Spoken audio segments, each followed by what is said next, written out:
எல்லா புகழும் இறைவனுக்கே. வெங்காயமும் நமக்கு செவந்து வர வேண்டியதில்லை. 10 கிராம் A1 ஃப்ளேவரோட கரம் மசாலாவை நான் சேர்த்திருக்கேன். இந்த உருளைக்கிழங்கு பட்டாணி மிக்சரை நம்ம வீட்டில் ரெடி பண்ணி வச்சுக்கிட்டோம்னா, நம்ம தோசை மாவு இருந்ததுன்னா தோசை ஊற்றி அதுக்கு மேலே இதை ஸ்ப்ரெட் பண்ணி நம்ம தோசை மசாலா தோசையாகவும் நம்ம வார்த்து எடுத்துக்கலாமா. கட்டிங் பண்ணி எடுத்ததுல பாருங்கம்மா, லேயர் 4 லேயர் தெரியுது பாருங்கம்மா.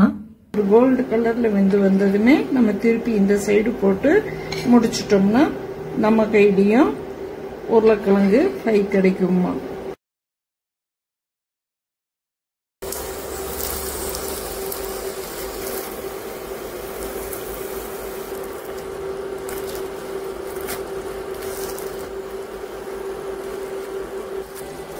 ஓவனில் வைக்கிறவங்க ஃபஸ்ட்டு ஃப்ரீ ஹீட்டில் 180 டிகிரிக்கு வச்சுருங்க.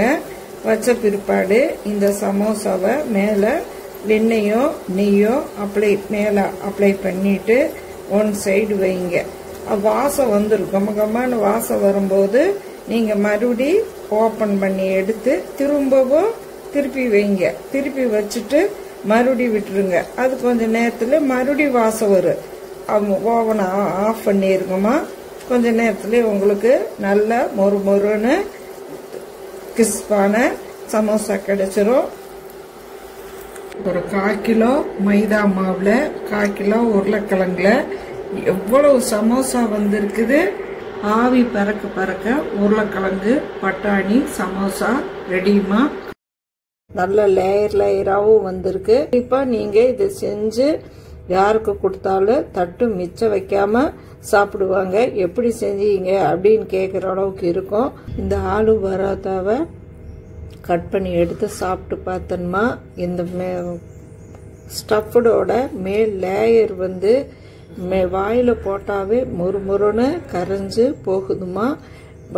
அதே நிமிஷம் நல்ல டெண்டராகவும் இருக்குது. உள்ள இருக்கிற ஆலு பராத்தாவுக்கு வார்த்தையே இல்லைங்கிற மாதிரி நல்லா டேஸ்ட் கொடுத்துருக்குதுமா.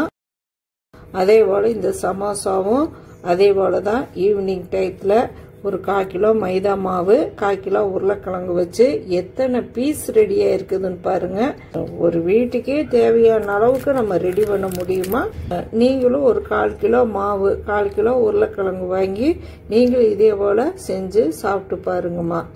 இது நீங்க செஞ்சு கொடுத்தீங்கன்னா கண்டிப்பா யாரா இருந்தாலும் இன்னொன்னு எங்க எனக்கு இன்னும் ஒன்று வேணும் அப்படின்னு கேட்குற அளவுக்கு இதோட ருசியும் இதோட மனமும் எல்லாமே நல்லா இருக்குமா. ட்ரை பண்ணுங்க.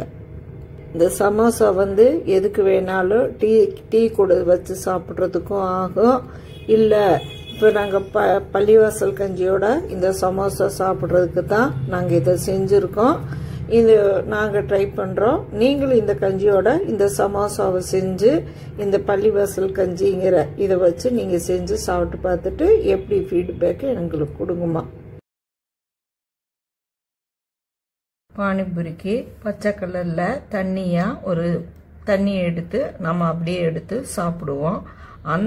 அதே சுவையில் இந்த சமோசாவும் அந்த பாடி தண்ணியில் எப்படி சாப்பிடலாம் அப்படிங்கிறத சொல்கிறேன்மா. இதுக்கு தேவையான பொருள் ஒரு கைப்பிடி நிறைய புதினா, ஒரே ஒரு பச்சை மிளகா, கொஞ்சம் உப்பு. இது மட்டும் வச்சு அரைச்சு லிக்யூட் பண்ணி எடுத்துட்டு வந்திருக்கேன்.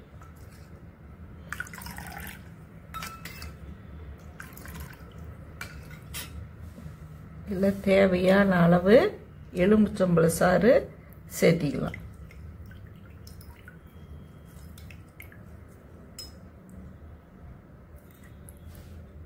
இப்போ நமக்கு தேவையான அளவு பானி தண்ணி கிடைச்சிருச்சுமா. இதுக்கு மேலே கொஞ்சம் கொத்தமல்லி தழை வேணும்னா நீங்கள் கார்னிஷ்காக சேர்த்திக்கிங்க.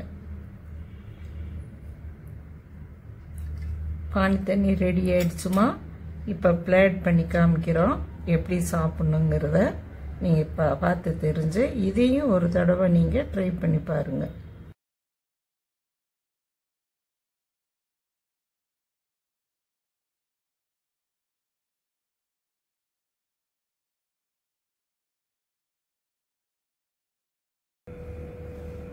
இந்த மாதிரி ரோடு சைடில் கூட நம்ம இதை தனியாக தயாரிக்க வேண்டியது இல்லைம்மா.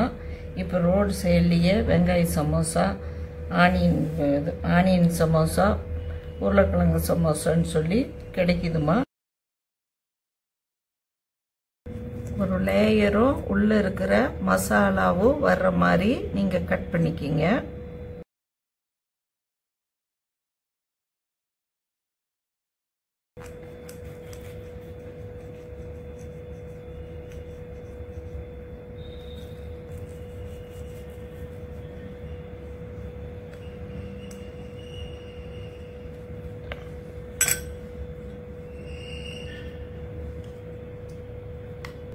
இப்போ உள்ள பேக்கரி ஷாப்லேயே வந்து ஆனியன் சமோசா, பொட்டேட்டோ சமோசா எல்லாமே கிடைக்குதுமா. அதை நீங்கள் வாங்கிட்டு வந்து ஓரளவுக்கு உங்களுக்கு பிடிச்ச மாதிரி ஒரு சின்ன சின்ன சைஸாக வெளியே மசாலாவும் வெளியே வராமல் அதே நிமிஷம் அந்த லேயரும் ஒட்டி வந்திருக்கிற மாதிரி நீங்கள் கத்தி வச்சு நீங்கள் கட் பண்ணி இந்த மாதிரி ஒரு பவுலில் எடுத்து வச்சுக்கோங்க. ஒரே ஒரு கேரட்டு எடுத்து பொடி பொடியாக நறுக்கி வச்சிருக்கேன். இதை இப்போ இந்த சமோசாவில் நம்ம ஆடிங் பண்ணிக்கலாமா.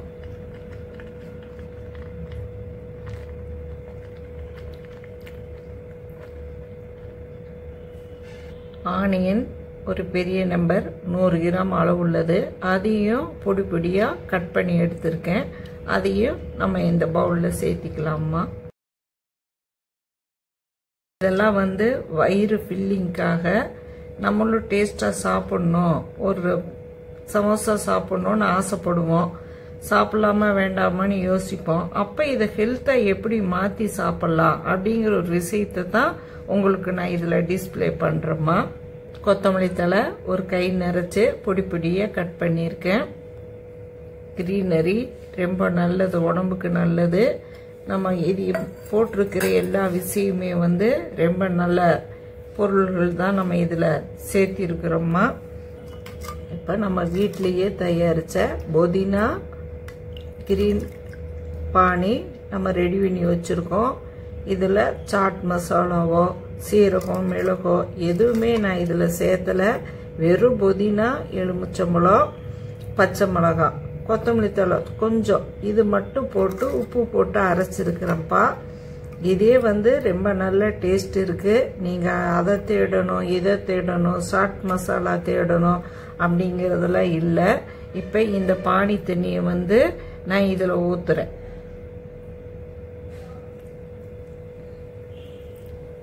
உங்களுக்கு சாட் போட பிடிக்கும் அப்படின்னா கொஞ்சம் எடுத்து நீங்க போட்டுக்கலாமா. இப்போ இதை கலந்து கொடுக்கலாமா.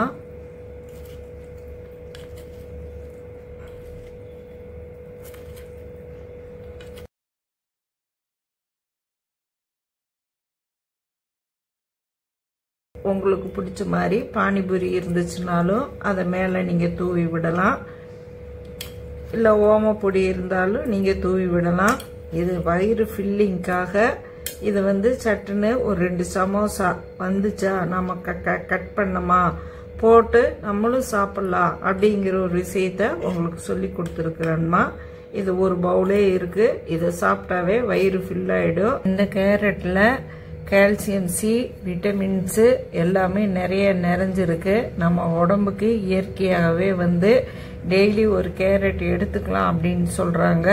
அப்ப நம்ம வந்து இந்த முறையிலையும் நம்ம வெறுமனே இப்ப பத்தியா சாப்பிட்றத விட ஒரு 2 சமோசா கிடைச்சதா பசி நேரத்துக்கு ஈவினிங் டயத்துல ஸ்கூல் பிள்ளைங்க லீவிங் பண்ணி வீட்டுக்கு வரும்போது நம்ம இதை வந்து உடனே ரெடி பண்ணி அவங்களுக்கு உடனே சட்னி கொடுக்கலாமா.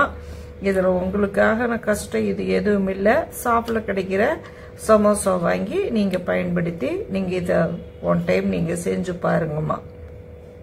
பாருங்க, உள்ள இருக்கிறத எடுத்து காமிக்கிறேன். கிரீனரியான இந்த புதினா சாறு பியூர்மா நம்ம வீட்லயே நம்மளே வந்து அரைக்கிறது. இதுல எந்த விதமான எதுவுமே ஒரு ப்ரெசர்வேட்டிவோ கலரோ எதுவும் கிடையாதுமா. டீனேஜ் பாய்ஸ் எல்லாம் எனக்கு ஃபோன் பண்ணி என்னோட சேனல் லைக் பண்ணி பார்த்துட்டு அவங்க கேட்கறது ஒரு வாய் நாங்கள் சாப்பிட்ற அளவுக்கு நீங்கள் செஞ்சு காமிங்கம்மா அப்படின்னு கேட்குறாங்க. அவங்களுக்கான இந்த ஒரு வாய் பைட்டு தான் நான் அந்த சோயாவிலையும் காமிச்சிருந்தேன்.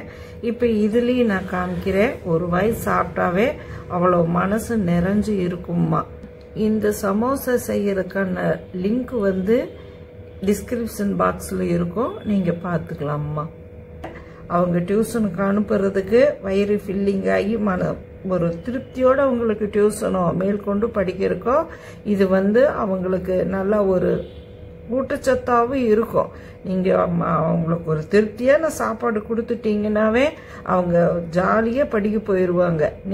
ஒரு நான்வெஜ்ஜில் சளி பிடிச்சிருக்குது அப்படின்னா ஒரு நாட்டுக்கோழியை வந்து கட் பண்ணி அது சூப்பு வச்சு அது இறக்கி பச்சை வெங்காயம் சின்ன வெங்காயத்தை தட்டி போட்டு நல்லெண்ணெய் ஊற்றி கொடுத்தா சளி முறிஞ்சிரும் அப்படின்னு சொல்லி சின்ன வெங்காயத்தை அந்த அளவுக்கு பயன்படுத்துகிறவங்களாக தான் நம்ம முன்னோர்கள் எல்லாருமே இருந்தாங்க. இதில் நம்ம வந்து சமைச்ச அடுப்பில் வச்சு ரெடி பண்ணினது சமோசா மட்டும்தாம்மா. மித்த எல்லாமே புதினா, கேரட்டு, வெங்காயம், கொத்தமல்லி தழை, எலுமிச்சம்பழம், பச்சை மிளகாய் எல்லாமே வந்து கிரீனரியாக அப்படியே இயற்கைத்தன்மையோடு நம்ம செஞ்சுருக்கோம். இது வந்து நமக்கு ரொம்ப ரொம்ப நல்லா இருக்கும். இந்த மால்ட்டா நம்ம ஒன்று குடிக்கிறோன்னா அதை வந்து எத்தனையோ விதத்தில் மாற்றிட்டு அதை மால்ட்டா குடிக்கிறோம். ஆனால் வந்துட்டு இந்த கேரட்டு வெங்காயம் எல்லாமே நம்ம வந்து இயற்கையான முறையில் நம்ம நல்லா சாப்பிட்றோம். நீங்களும் இந்த மாதிரிக்கு இப்போ இருந்து செஞ்சு சாப்பிட்டுக்குங்க. சளி பிடிச்சிருக்கிற சளியை வெளியே எடுத்து விட்டுரும். தொண்டைக்கு நல்ல இதமாகவும் இருக்கும். புதினா வந்து நல்ல புத்துணர்ச்சியாகவும் இருக்கும்.